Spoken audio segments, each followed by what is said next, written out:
Hi everyone, আমি তাইবা। আশা করি সবাই ভালো আছো আর সবাইকে জানাই ঈদ মোবারক। তো প্রথমেই আমি সরি বলে নিচ্ছি, কারণ ঈদের ব্লগটা দিতে অনেক দেরি হয়ে গেল, কারণ এবার ঈদটা কেটেছে একটু ব্যস্ততার মাঝে। তো ঈদের আগের দিন থেকে শুরু করছি। ঈদের আগের দিন আমি গিয়েছিলাম একটু গরুর হাটে। মূলত আমাদের যে কুরবানির পশুটা ছিল সেটার জন্য ভুসি কিনতেই গিয়েছিলাম, আর আমাদের বাসার সামনেই বসে হাট। তো এই হাটের মাঝখান দিয়ে যেতে হয়। মোটামুটি যেতে যেতে আমার ভয়ে আত্মা হাতের মধ্যে চলে আসছে। যাই হোক, বাসায় গিয়ে দেখি আম্মু কিন্তু আমাদের ঈদের জন্য রান্না শুরু করে দিয়েছে। মূলত আমার আম্মু ঈদের আগের দিনই সেমাই, পায়েস বা ডেজার্ট আইটেমগুলো রান্না করে। তো প্রথমেই রান্না করছিল এই লাচ্ছা সেমাইটা। এইটা আমার অনেক ভালো লাগে, কেন জানি আমার পায়েস বা অন্যান্য ডেজার্টের চেয়ে এই লাচ্ছা সেমাই অনেক পছন্দের, আর আম্মুর হাতের এটা অনেক বেশি মজাও হয়। এরপরে রান্না করছিল পায়েস। পায়েস আমার বড় বোন অনেক পছন্দ করে, বাট আমার একটু কম পছন্দ। এরপর আমার বড় বোন বানাইছে এই তিরামিসুটা। এটা ওই ফাঁকিবাজি তিরামিসু, বাট খেতে কিন্তু অনেক অনেক বেশি টেস্টি। এরপরে বিকালের দিকে আমরা দিচ্ছিলাম হচ্ছে মেহেদি। আমার ছোটো বোনকে আমি মেহেদি দিয়ে দিচ্ছিলাম।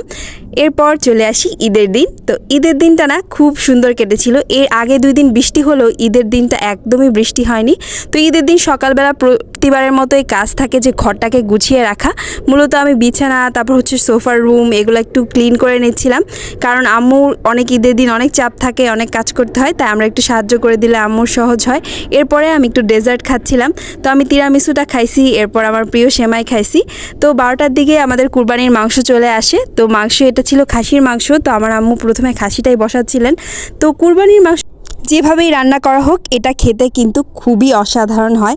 আর আমার আম্মু এখানে কুরবানির মাংস রান্না করছিলেন, আর আমরা সবাই বসে গল্প করছিলাম। আসলে আমরা সবাই কিন্তু অপেক্ষা করছি কুরবানির মাংসটা দিয়ে দুপুরের খাবার খাওয়ার জন্য। আর এই মাংসটা যেভাবেই রান্না করা হোক, খেতে ভীষণ টেস্টি হয়।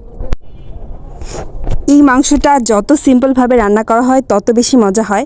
আর আমার আম্মু প্রথমে এই মাংসটাকে খুব ভালো করে ধুয়ে এর মধ্যে পেঁয়াজ কুচি, তারপর হচ্ছে মরিচের গুঁড়া, হলুদের গুঁড়া, জিরার গুঁড়া, যে মশলাগুলো আসলে আমরা রেগুলার রান্নায় ইউজ করি সেটা দিয়ে দিচ্ছে। মশলা দিয়ে খুব ভালো করে মাখিয়ে নিতে হবে। মূলত মাখানোই এই রান্নাটার মজা। আমরা না বাসার সবাই মিলে গল্প করছিলাম আর অপেক্ষা করছিলাম কখন আমাদের কুরবানির মাংস রেডি হবে। আসলে কুরবানির মাংস দিয়ে দুপুরের খাবার খেতে পারাটাও একটা ব্লেসিং। তো আমরা এদিকে সবাই গল্প করছিলাম, আড্ডা দিচ্ছিলাম, আর আমার আম্মু রান্না করতেছিল। তো রান্নার ওই মিক্স করার শেষে আমার আম্মু এখানে আবার হচ্ছে বাদাম বেটে, তারপরে হইতেছে আরও কি জয়ফল, জয়ত্রী, এগুলো সব গুঁড়া করে এটার সাথে মিক্স করছিলেন। এখানে আরও দিয়েছিলেন হচ্ছে টক দই, তারপর হচ্ছে বাদাম বাটা, এগুলো দিয়ে মোটামুটি রান্না করতেছিলেন। আর এদিকে আমরা তো গল্পগুজব করছি। আচ্ছা, তোমাদের কার কার ঈদ কেমন কেটেছে আমাকে কিন্তু কমেন্ট করে জানাতে পারো। আমি তোমাদের কমেন্টগুলো সবগুলো পড়ি এবং সবার কমেন্টে রিপ্লাই দেওয়ার চেষ্টা করি। আমার খুবই ভালো লাগে কমেন্টের রিপ্লাই দিতে, কারণ আমার কাছে মনে হয় যারা আমার ভিডিও দেখছে তাদের সাথে একটা সুন্দর কমিউনিকেশন হয় আমার। তো আমার কিন্তু খুবই ভালো লাগে। তোমরা আমাকে কমেন্ট করতে পারো, তোমাদের ঈদ কেমন লাগে জানাতে পারো। তো এদিকে মোটামুটি আমার আম্মুর কিন্তু হচ্ছে ম্যারিনেট করা শেষ। এরপরে আমার আম্মু মাংসটা বসায় দেবে, আর ওই 1-1.5 ঘন্টার মধ্যে কিন্তু কুরবানির মাংস একেবারে রান্না হয়ে রেডি হয়ে যায়। এদিকে আমার আম্মু কুরবানির মাংস বসিয়েও দিয়েছে, আর এর মধ্যে উপর থেকে কয়েকটা রসুন দিয়ে দিল। এরকম কুরবানির ভুনা মাংসের মধ্যে রসুন ভেঙে খেতে কিন্তু আমার অনেক ভাল লাগে। আর এটা ছিল আমাদের কুরবানির মাংস রান্নার ফাইনাল লুক, অ্যান্ড এটা দেখতে খুবই টেস্টি ছিল। আর খেতে তো আলহামদুলিল্লাহ সবার বাসার মাংসই খুবই মজা। তো আমাদেরটাও খুবই ভালো হয়েছিল। এদিকে আমরা খাওয়া দাওয়া শেষে একটু ছাদে চলে যাই ঢং ভং করে ছবি তুলতে। তো আমরা জামা টামা পরে সুন্দর সুন্দর ছবি তুলতেছিলাম আর ভিডিও করতেছিলাম। তো আমাকে ঈদের দিন কেমন লাগছে জানাতে পারো। আমার কিন্তু এই ড্রেসটা খুবই পছন্দ, কারণ এই কালারে আমার কাছে মনে হয় আমাকে ভাল লাগে। তো রাতে আমাদের বাসায় আরও অনেক মেহমান আসবে, যার কারণে আম্মু চিকেনও রান্না করেছিল।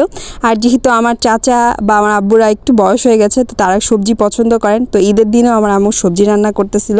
তো আমরা এদিকে বললাম যে চাপটি দিয়ে হচ্ছে মাংস খাবো। তো ওই জন্য আমার বড় বোন চাপটি বানাচ্ছিল। এই চাপটিটা আমার বড় বোনের হাতের একদম স্পেশাল, আর এটা খেতে একদম হয় মচমচা, খুবই মজা। এরপরে আমার আম্মু একটু গরু রান্না করেছিল, সেটাও খুব মজা ছিল।